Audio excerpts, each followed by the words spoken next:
Hello everyone, Miss Joelle here with Tech Tip Tuesday number 4.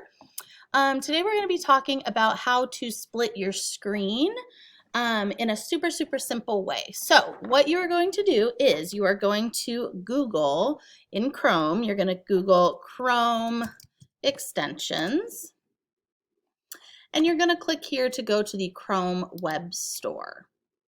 So go ahead and go to the Chrome Web Store, and then you're going to type in split screen. And the split screen tool that we're going to be using today is this first one. It's called Split Screen for Google Chrome. And so you can go ahead and click on that. Now I already have it added. You want to make sure that yours looks like mine, so it's the same symbol.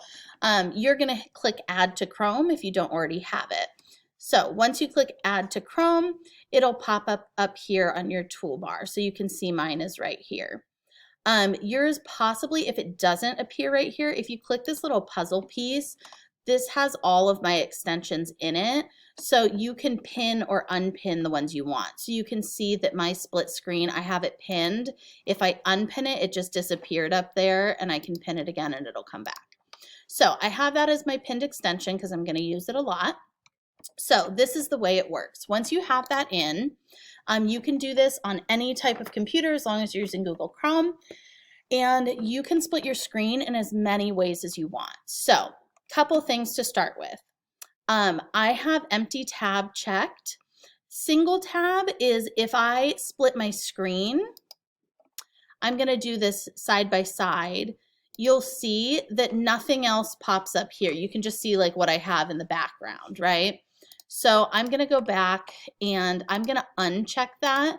I want it so that as soon as I have an empty, as soon as I split my screen, an empty tab pops up. So now watch what happens. Now I'm going to click this side by side, and now an empty tab appears so that I can use the other side for whatever I want. So options. Let's say I'm done with this side. I want to go back to full screen. I can click here and I do 1 by 1.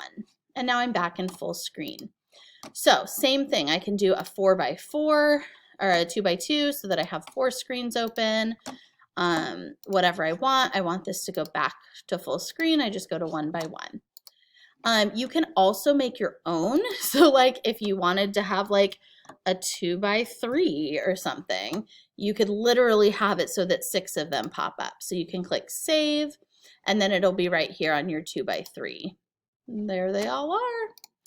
So again, if that is something that's useful to you, you're screen sharing with your students and you want some different things to pop up, that is an option.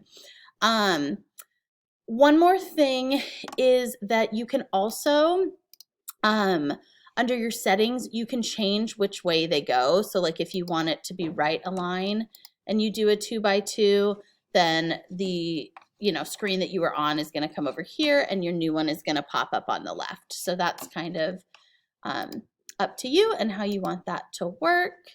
If you don't like your custom one or you don't like some of the ones that they use, you can get rid of them with the X. And that is that. So hopefully that's helpful. And that way you can kind of use it. My favorite thing to use this for is grading. So when you have your grade book open on one side and you can pull up something new on the other side, that can be really helpful. So hope you enjoy. And again, you know where to find me if you have any questions.